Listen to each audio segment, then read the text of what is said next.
आपकी स्क्रीन पर एक भाई हैं, ये फौजी हैं और ये मोदी जी के बारे में, प्रशासन के बारे में, पूरी सरकार के बारे में क्या कह रहे हैं, आप ध्यान से सुनकर जाएं। अगर आपने इस वीडियो को प्ले कर ही दिया है मेरे अजीज, तो जाना मत वीडियो को छोड़ के।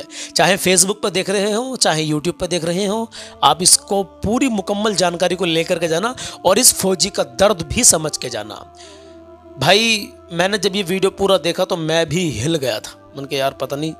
चलिए बहरहाल पहले आप देख लीजिए वीडियो, उसके बाद में चंद बातें मैं आपसे बताऊंगा इंशाल्लाह, उन बातों को भी आप अमल में लेकर के आना। फिलहाल मोदी जी के बारे में और सरकार के बारे में, पूरे प्रशासन के बारे में क्या कहा है इस भाई ने, देख ली भाई। देखने की सुनने की बात है, बात सुनने लायक है।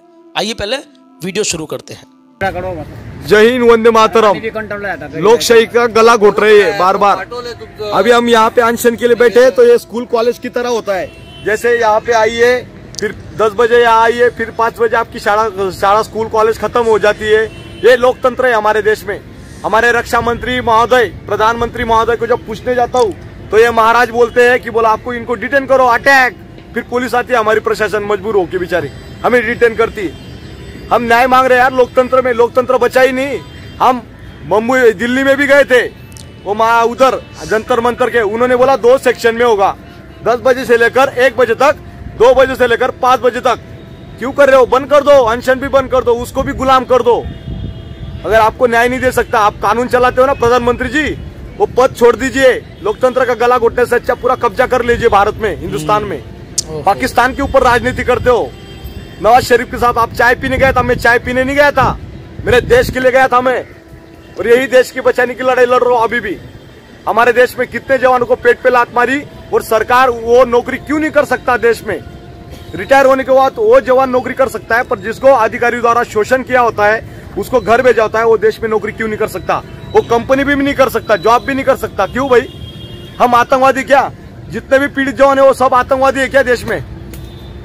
पाकिस्तान से आने वाली सीमाएदार को आप टिकट देते हो, उसको नौकरी मिल सकती है, ऑफर मिल सकती है। हमारे जवानों को आतंकवादी बना दिया आपने। इसलिए न्याय की भीख मांग रहा हूँ लगातार। ये मसला है। प्रशासन को भी आपने अपने कब्जे में लेके रखा है। एसपी, कलेक्टर, डीसी, डूसी सब आपकी पावर का मिसयूज करते। कहाँ गई आईबी विभाग, इंटेलिजेंस ब्यूरो कहाँ गई जो जांच करते? जयशंकर जी विदेश मंत्री कहाँ है? उनकी भी तलाश में निकल पड़ा हूँ मैं। न्याय चाहता हूँ, न्याय। पाकिस्तान के ऊपर आप जाए थे, चाय पीने गए थे, वहां पे तमाम न्यूज चल रही थी आपकी।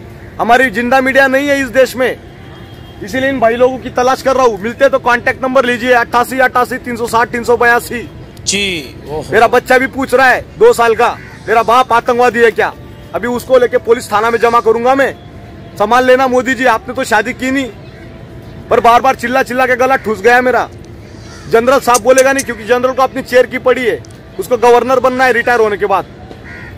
इसलिए न्याय की भीख मांग रहा हूं लगातार। रक्षा मंत्री, प्रधानमंत्री, अगर आप न्याय नहीं दे सकते हो, पाकिस्तान गवर्नमेंट के पास न्याय मांगू क्या? क्यों राजनीति खेल कर रहे हो? मैं वही सैनिक हूं, हिंदू, छत्रपति शिवाजी महाराज का मावड़ा हूं।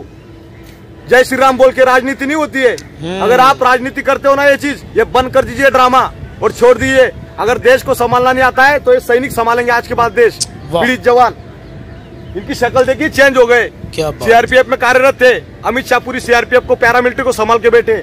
शोषण का शिकार 17 साल से। कौन देगा इनको न्याय? घूम रहे इधर कसौड़ा डाल के, और तमाशा बना के रखा है आपने।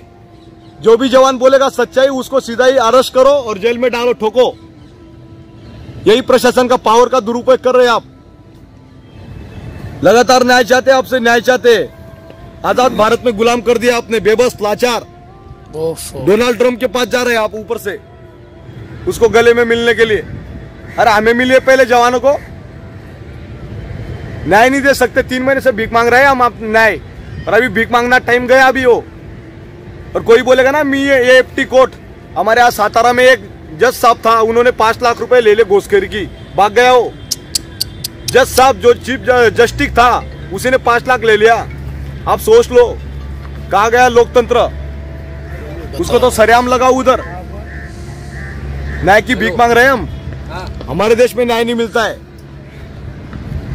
इस वीडियो को भी शेयर करना, वहां तक पहुंचाओ तमाम लोगों के सामने। कोर्ट कचहरी में जाने दो, बोला इधर कोर्ट कचहरी। तो कुछ सुना आपने इस फौजी भाई ने क्या कहा, आप सब लोग समझ गए होंगे मेरे अजीजों। क्या कहा कि एक जज साहब 5 लाख रुपए लेके भाग गए, 5 लाख रुपए का घूस लिया। जब न्याय करने वाले लोग ही ऐसा करने लगेंगे तो फिर आम जनता का क्या होगा, किसको न्याय मिलेगा, कहाँ न्याय मिलेगा। और अब इस भाई ने मोदी जी से, अमित शाह जी से, तमाम बड़े बड़े जितने भी नेता हैं सबसे जो इस टाइम सरकार को चला रहे हैं, क्या न्याय की भीख मांगी है।